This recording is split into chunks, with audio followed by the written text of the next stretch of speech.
You already took it off. Now do it. You already took it off. Now do it. Her voice cracked on the last word, thin and shaking, as she pressed her back against the burning red rock. She wasn't pleading the way a woman does when she wants something. She was pleading the way someone does when pain has taken over every thought. Caleb froze with his hands midair, dust clinging to his fingers, sweat running down his neck, and a piece of her clothing bunched in his fist. She was half on her side, half on her back, breath coming in short, broken pulls, eyes wide with fear that had nothing soft in it. She shook her head once, slow and weak, as if she was afraid to look at him, and even more afraid of what would happen if he stopped. You already took it off, she whispered again, voice raw now. Now do it. From a distance, from the wrong angle, from the kind of eyes that only see sin, it would have looked like something ugly. A lone man kneeling between a young woman's legs, her skirt pushed aside, her body trembling, not from want, but from something deeper and darker. Caleb swallowed hard, his jaw tight, his gaze fixed anywhere but her face, anywhere but the place his hands had to be. I'm not, he said, low and steady, forcing calm into his voice. I'm not here to take from you. She let out a sound that wasn't quite a cry, wasn't quite a sob, and her fingers dug into the dirt beside her. The desert heat pressed down on them both, heavy and unmoving. The kind of heat that makes time feel slower, crueler. Caleb had found her like this, collapsed against the rock, skin pale under dust and sweat, dress torn where it had snagged on stone. She had tried to stand when she saw him, pride still alive even as her body failed. And then she'd nearly screamed when she moved. That was when he knew he couldn't leave her like this. That was when he knew he couldn't pretend he hadn't seen her. He had knelt, careful, deliberate, every movement measured, every instinct fighting between decency and urgency. Now his hands trembled despite his effort. Not from desire, but from the weight of what he was about to do. Her breathing grew faster, shallow and uneven, her eyes searching his face as if trying to read the kind of man he was. I'm scared, she said, the words barely there, her voice breaking apart as pain took another piece of her. Caleb nodded once, slow, a promise without words, and pulled his coat free from his shoulders. He draped it across her, shielding her as best he could from the open desert, from any eyes that might wander too close. He kept her covered because whatever people might imagine. He wasn't about to let her dignity die out there. Only then did he continue, working quickly now, because something was very wrong, and every second felt like it was slipping through his fingers. Her skin was burning hot beneath his touch, and she gasped as he pressed cloth against her. Her body jerking despite herself. Back then, folks said a man should do all sorts of foolish things, cut, suck, burn, pray. Anything that sounded brave. Caleb didn't chase hero talk, he chased time, and he kept it simple, tight cloth, steady hands, and no wasted motion. I know, he said, voice rough. I know it hurts. She turned her head away, teeth clenched, tears cutting clean lines through the dust on her face. For a long heartbeat, neither of them spoke. The only sound the wind brushing dry grass and her strained breathing. Then her strength faltered, and she sagged back against the rock, a faint whimper escaping her throat. That was when Caleb saw it, the swelling, the angry mark, already darkening, already changing, already telling a story that had nothing to do with shame. Damn it, he muttered, the words slipping out before he could stop them. She heard the change in his voice, fear replacing restraint. And her eyes snapped back to his. What? She asked, panic sharp now. What is it? He didn't answer right away. He stripped his bandana from his neck, fingers moving faster, more certain. The hesitation gone. That's why, he said finally. Tight and focused. That's why it hurts like this. Her brow furrowed, confusion cutting through the pain, and then understanding hit her all at once. No, she whispered, terror flooding back in. No, please. Caleb leaned closer, not touching her now, but close enough that she could see the truth in his eyes. You were bitten, he said, slow and clear. And if we don't move right now, it's gonna take you." Her breath hitched, a sob breaking free as the weight of it settled on her. For a moment, the fear shifted. No longer about him, no longer about what he was doing, but about whether she would live to see another sunrise. Caleb pulled his gun belt free, leather creaking as it hit the dirt beside him, the revolver resting there in plain sight. He didn't look at it. He didn't think about how exposed that made him out here. He thought only about her. "I need you to stay still," he said. "Firm now." The voice of a man who had made his choice, no matter how much it hurts. She nodded, tears spilling freely. Trust forced by necessity, by the simple truth that she had no one else. As he worked, fast and careful, dust rising with every movement, the desert watched in silence. Far off, barely noticeable. A faint line of dust lifted on the horizon. Hooves. Someone else was out there. Someone who wasn't coming to help. And as Caleb finished binding the wound and prepared to lift her, one question hung heavy in the heat. Would saving her life right here be the thing that destroyed both of them before this story was over? He didn't waste time once the bandage was tight. Caleb slid one arm under her shoulders, the other behind her knees, and lifted her as if she weighed nothing at all. Not gentle like a lover, not rough like a thief, just the practiced lift of a man who had moved injured cattle for years, and the kind of lift that said he'd carried broken friends too. She gasped when her body left the ground, fingers clutching his shirt, nails biting through the fabric. "I've got you," he said, steady, like saying it made it true. "Don't fight me." Her head fell against his chest, hot through the cotton, her breath shallow and uneven. Whatever had bitten her was still working its way through her, and Caleb could feel it in the way her body trembled, small and uncontrollable. He carried her to his horse, moving fast but careful, eyes cutting the horizon every few steps. That dust he'd seen earlier was still there, faint but growing. Someone was moving through this country with purpose. He settled her into the saddle in front of him, wrapped his coat tighter around her, and swung up behind her in one smooth motion. Later he'd learn her name was Liz, but right then she was just a young woman fighting to stay alive. His gun belt stayed on the ground where he'd dropped it, left behind without a second thought. He hated leaving it, but he wasn't about to fumble with steel while a young woman was slipping away. He could always grab another rifle at the house, but he couldn't grab another minute. That alone would have gotten him called a fool out here. The horse took off at a hard trot, hooves striking dry earth, heat rising in waves around them. She groaned with each jolt, her head lolling against his shoulder. "Stay with me," Caleb said. "Talk if you can." She tried.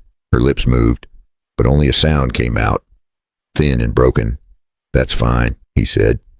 "Just breathe, then." They rode like that for a long stretch, the land opening up, flat and unforgiving. No shade, no mercy, just sun, dust, and distance. Caleb's ranch sat low in a shallow rise near Sonoita, nothing fancy.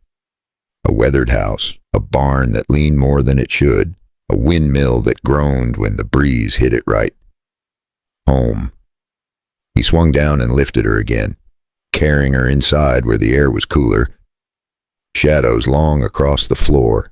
He laid her on the bed in the back room, the one that hadn't been used in years. She stirred, eyes fluttering open, panic flashing when she saw unfamiliar walls. "You're safe," he said quickly. "You're at my place." Her gaze darted to the door, then back to him, fear still there but dulled by exhaustion. "Your dress," he said, turning away. "It's torn." "I've got something clean." He went to the old cedar chest at the foot of the bed. His hand rested on the lid longer than it needed to. Inside were things he hadn't touched since the ground froze the year his wife didn't wake up. He pulled out a folded dress, simple and faded, but clean. When he turned back, he set it down without looking at her. "Put that on when you're ready," he said. "I'll be outside." She watched him go, confusion and something softer crossing her face. And for the first time in a long time, she realized kindness could feel unfamiliar, almost dangerous. By the time he came back with water, she was sitting up, the dress hanging loose on her smaller frame. It swallowed her a little, but it was decent, and it mattered. "Thank you," she said quietly. He nodded and handed her the cup. She drank in small sips, shaken less now, though the heat still clung to her skin. They sat in silence for a bit, the kind that lets the truth settle. "You running from someone," he said finally. She didn't answer right away. Then she nodded. "My husband," she said. That told him enough, and not nearly enough at the same time. He didn't press.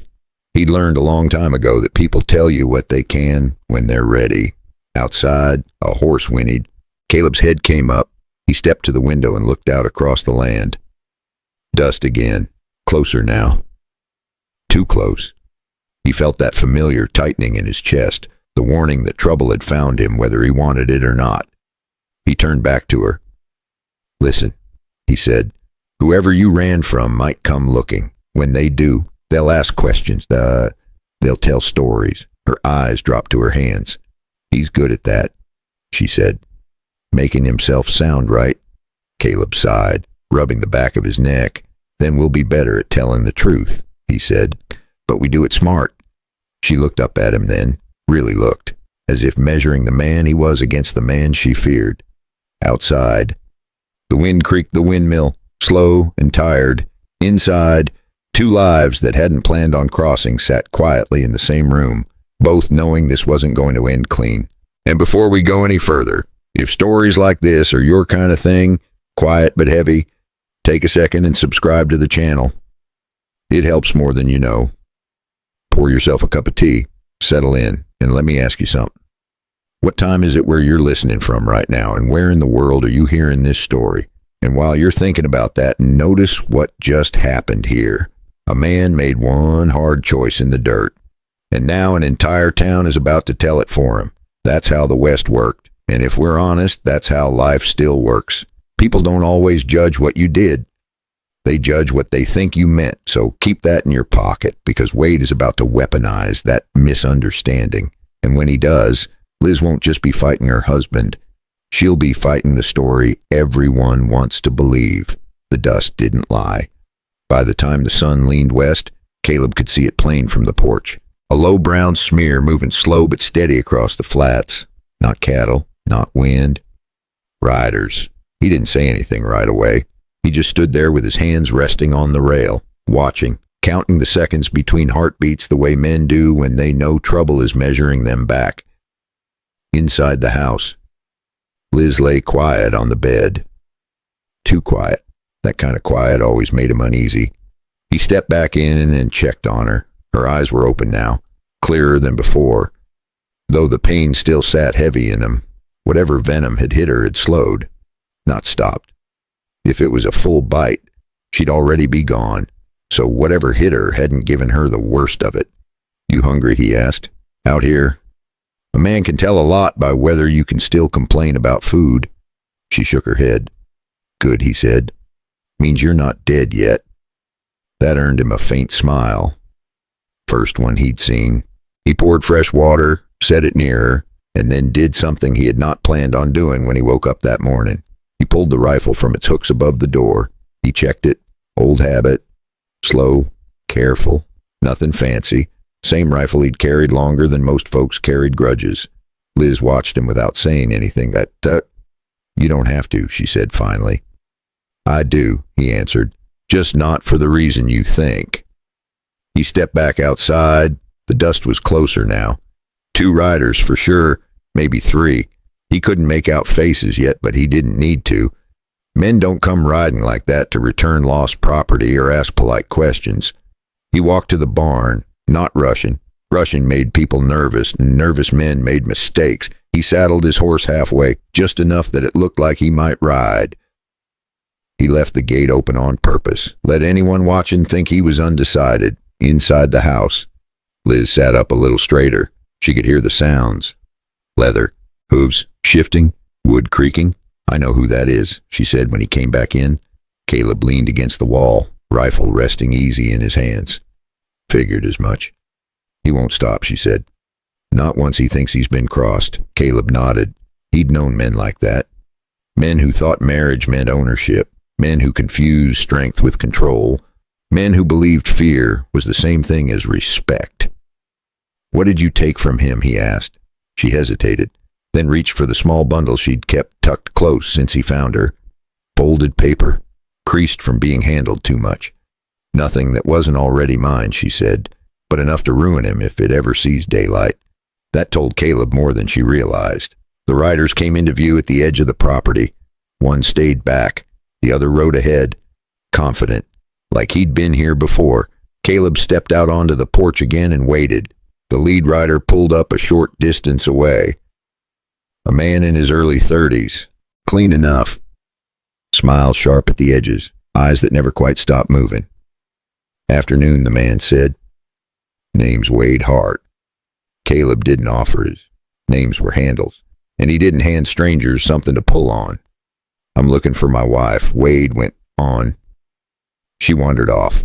Tends to do that when she gets confused." Caleb said nothing. Wade glanced toward the house, toward the window. "I heard she might be here." Caleb shifted his weight just enough to block the view. "She's not for you," he said. Wade smiled wider. "See, now that's where folks get things twisted," he said. "A man's wife is always for him." And when he said it, his eyes slid past Caleb, toward the house, like he already knew what kind of story he planned to tell. Caleb felt the heat rise in his chest, not anger, something colder. "She came here hurt," Caleb said. "Bad." Wade's eyes flickered. "Just a second. That's so," he said. "Funny. She didn't look hurt when she left." Caleb didn't answer. He didn't have to. Silence had a way of forcing men to fill it with their worst thoughts. Wade dismounted and took a step closer. "You mind stepping aside?" he said. "I don't want this turning unpleasant." Caleb adjusted his grip on the rifle. Still low. Still calm. "You already did that when you put hands on her," he said. "That did it." Wade's smile dropped, gone like it had never been there. "She'd tell you that he snapped." "She lies. Always has." From inside the house came a sound, not loud, just the creak of the bed as Liz shifted. Wade heard it. "There she is," he said. "Now be a good neighbor and let me collect what's mine." Caleb took one step forward. "She's not going anywhere today." Wade laughed. "Short, sharp. You think you can stop me," he said. "I know I can," Caleb answered. "Question is how ugly you want it." The second rider shifted in his saddle. Nervous, the kind that hadn't signed up for more than shouting. Wade looked at him, then back at Caleb. "You lay a hand on me and I'll have the law down here by morning," Wade said. "I got friends in Tombstone and they like my money more than your truth." Caleb nodded slowly. "Then you better ride back and get 'em," he said. "Because if you step on this porch again today, you're leaving different than you came." Wade stared at him for a long moment, measuring, calculating. Then he smiled again, not friendly this time. "This isn't over," he said. "You hear me? Not for you. Not for her." He swung back into the saddle and turned his horse. The other rider followed quick, relief plain on his face. As they rode off, the dust settled slow, like the land itself was holding its breath. Caleb didn't move until they were gone from sight. Inside, Liz exhaled a breath she'd been holding too long. "He'll come back," she said. Caleb nodded. "I know." He looked down at the rifle in his hands, then toward the road leading to Tombstone. And next time he said quietly, "He won't come alone." Would standing his ground here be enough to protect her? Or had saving her life just pulled them both straight into something far worse than either of them were ready for?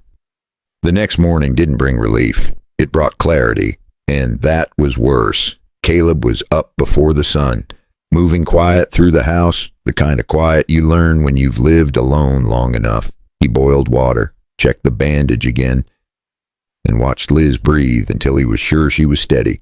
She was sitting up now, color slowly finding its way back into her face. "Not well. Just alive. That man," she said, breaking the silence. "He won't wait long." Caleb nodded. Men like that never do. He poured coffee into a tin cup and slid it across to her. Not too close, not too far. He wasn't trying to be kind. He was trying to be right. "We can't stay here," she said. "He knows where you live now." "That's already true," Caleb replied. "What matters is where we go next." She hesitated, then said the word she'd been avoiding since yesterday. Tombstone.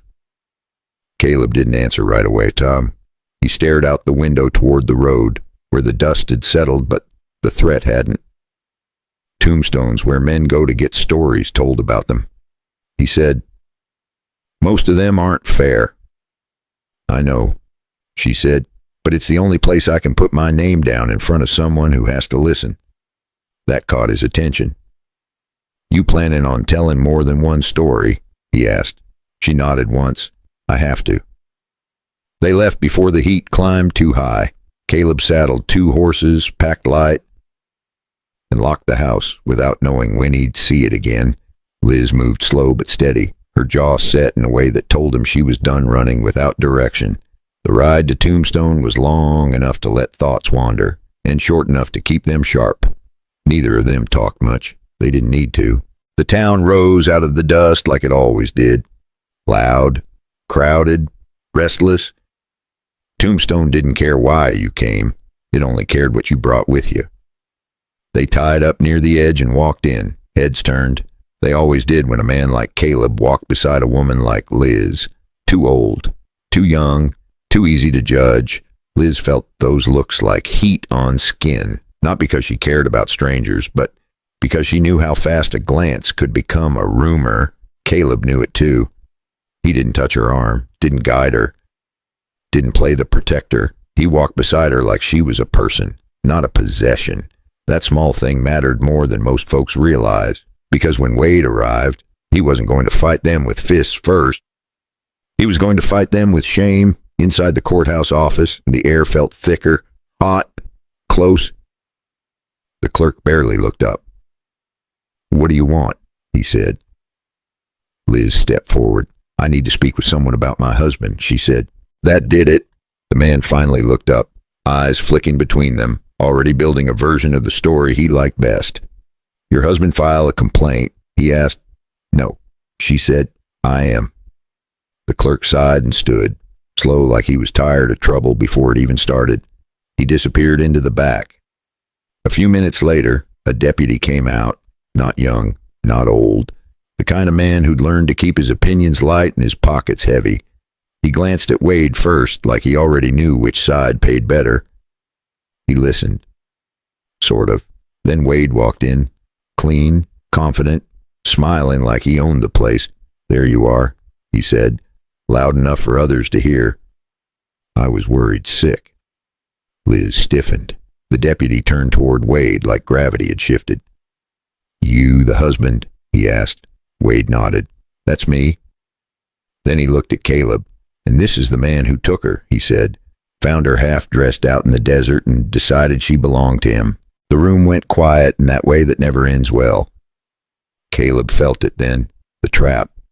Clean and simple. "That's not what happened," Liz said. Wade laughed, soft and sad. "She's confused," he said. "She gets like that." Caleb opened his mouth, then closed it. He'd learned the hard way that when men like Wade controlled the room, words could do more harm than silence. The deputy shifted. "You best explain yourself," he said to Caleb. Caleb did, plain and direct. No drama, no details that didn't need air. It didn't matter. Wade leaned in and said the thing he'd been saving. He took liberties with her. Wade said, "Out there alone. She told me herself." Liz's breath caught. "That's a lie," she said. But lies had weight in Tombstone. Truth had to fight for space. The deputy looked at Caleb differently now. "I'm going to have to hold you," he said, "just until we sort this out." Caleb nodded. He didn't resist when they took his rifle. Didn't flinch when they closed the cell door. That's what scared Liz most. He wasn't afraid. Wade stood outside the bars, smiling again. "You see how this goes," he said quietly. "You let her come with me, and this all fades away." Liz shook her head. "I won't." Wade's smile thinned. "Then he sits," he said. "And you come home that night." Liz lay awake in a rented room, staring at the ceiling, Wade's words pressing down harder than the heat ever had. In Tombstone, a lie told with confidence could weigh more than the truth whispered in pain. Caleb sat in the cell, hands folded, listening to the town breathe around him. He thought about the bandage, the dress, the moment he chose to help. And somewhere between midnight and dawn, both of them realized the same thing. Getting to Tombstone hadn't saved them. It had only made Wade bold enough to finish what he started. So the question wasn't whether they could tell the truth anymore. It was whether either of them would still be free when morning came. The morning came in dry and mean. It crept in slow through the dusty windows of the jail, turning the air thick and sour. Caleb had not slept.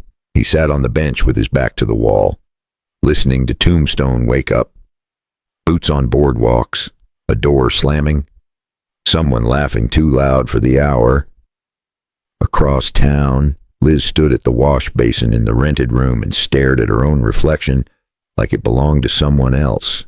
Her face was still pale, but her eyes were clear now, clear enough to decide Wade had left her there with one promise and one threat. Come home quietly, and Caleb walks free. Fight him, and Caleb stays where he is, or worse. She poured water over her hands again, though they were already clean. Her fingers shook anyway. Running had almost killed her once. It would not save anyone now. She wrapped the folded papers in cloth and hid them beneath her dress. Not where Wade would look first. Not where a stranger would search without cause. Outside, the town moved like it always did. Indifferent to private ruin. Liz walked straight, head up, each step hurting more than she let on. At the jail, Wade was already there. He leaned against the wall like he owned it, hat tipped back, smile easy. The deputy beside him looked bored, which was worse than suspicious. There she is, Wade said. I was starting to worry. Liz ignored him and looked at Caleb through the bars. He met her eyes once. No signal, no plea, just a look that said he understood what this was costing her. The deputy cleared his throat. You ready to settle this? He asked. Liz nodded. Yes. Wade pushed off the wall. Good, he said. Let's not make it harder than it has to be. They stepped into the small office. The door closed. The room felt smaller for it. Liz laid the papers on the desk. These are mine, she said. They always were. Wade laughed. You don't even know what you're holding. I know enough, she said. Enough to prove you lied. Enough to show what you did with that land and what happened to the man who tried to stop you. The deputy looked up then. Wade's smile faded. Just a little. You don't want to do this, he said quietly. You walk away now, and this ends. Liz shook her head. No. It doesn't. Wade moved fast, too fast for the deputy, too fast for sense. He grabbed her wrist, hard, twisting until pain shot up her arm. The papers scattered across the desk and floor. That's enough, the deputy said, standing.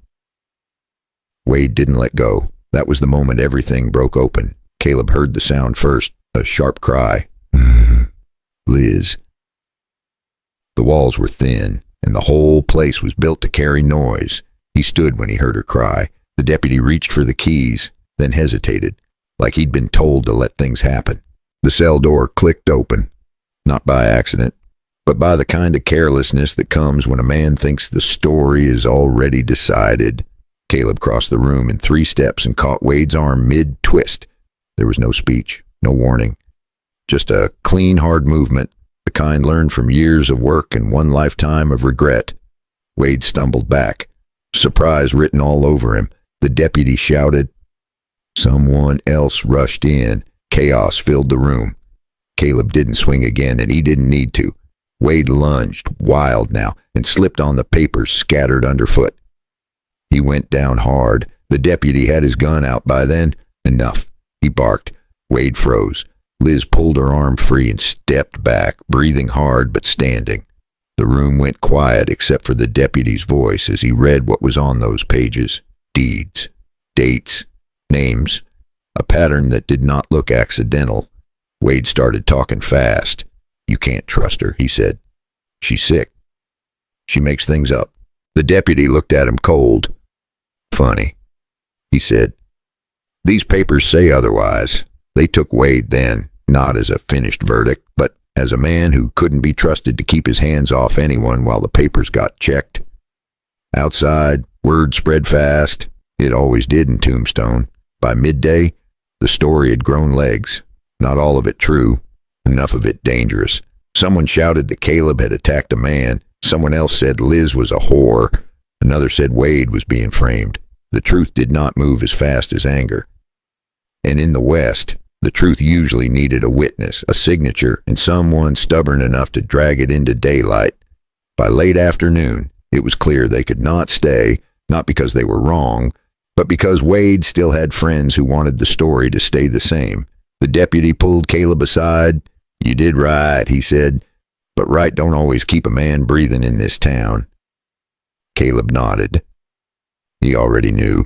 They left by the back, borrowed horses, dust rising behind them as they rode hard toward Benson, toward rail lines, toward people who asked fewer questions and wrote more things down. The ride hurt Liz. Every jolt sent pain through her side, but she did not complain. Caleb rode close, watching the road behind them as much as the one ahead. At a small stop outside Benson, they rested. Just long enough to water the horses.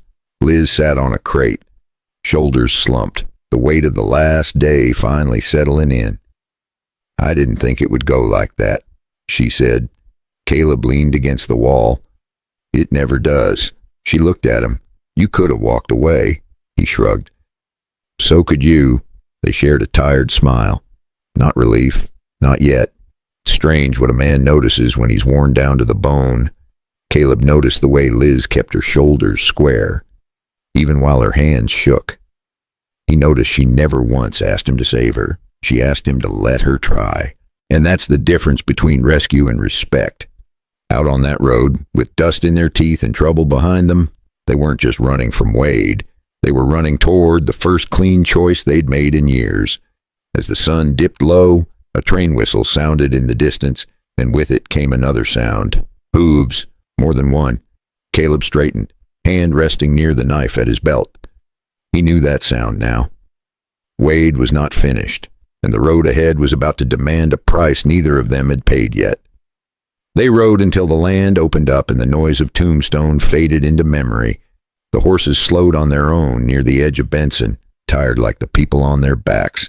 The sun was dropping now, turning the dust gold, and for the first time since this had started, no one was chasing them.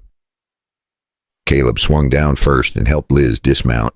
She stood there for a second longer than she needed to, just feeling the ground under her boots as if she needed proof that she was still standing on her own feet. "You did good back there," Caleb said. She shook her head. "I did what I had to." He smiled at that. "Not wide, just enough." That's usually how it starts. They found a quiet place to rest near the tracks, not far enough from town to think, close enough to hope. Liz sat with her back against a post, breathing easier now. The pain still there, but no longer ruling her. Caleb watched the horizon, but his eyes were softer than they had been in days. "You know," he said, "most folks think courage is loud." She looked up at him. "Truth is," he went on, "most of it happens when no one is clapping. And if you're over 45, you already know this. The hardest battles aren't always with fists, they're with habits, fear, and pride. The day you stop begging for approval is the day you start getting your life back." Liz nodded. She knew that now. Courage had felt like fear that refused to win. Like choosing truth when lies offered comfort. Like staying when running would have been easier. They talked then. Not about plans, about life. Caleb spoke of his wife, and of how he had loved her the only way he knew how. Steady and imperfect. Of how losing her had taught him that time is something you borrow, not own. Liz spoke of how small her world had become without her noticing, how control often arrives dressed as care, how silence can be louder than screams. Neither of them rushed the other. Some things need space to breathe. When the night cooled and the stars came out, Caleb built a small fire, nothing dramatic, just enough to see each other clearly. "You're free now," he said finally. She stared into the flames. "I'm learning what that means," she said. He nodded. "That's the hard part." In the days that followed, Wade's name came up less and less, not because he mattered less, but because the hold he had was loosening. The law would take its time. It always did. But time was something Liz finally felt she had. Caleb offered her a choice, not a promise. not a rescue. You can go wherever you want, he said. Stay if you choose, leave if you don't. Either way, it's yours. She didn't answer right away, and when she did, it was simple. I'd like to stay, she said. For now, that was enough. Life at the ranch was quiet, honest. Days were measured in work and evenings in rest. Liz grew stronger, not just in body.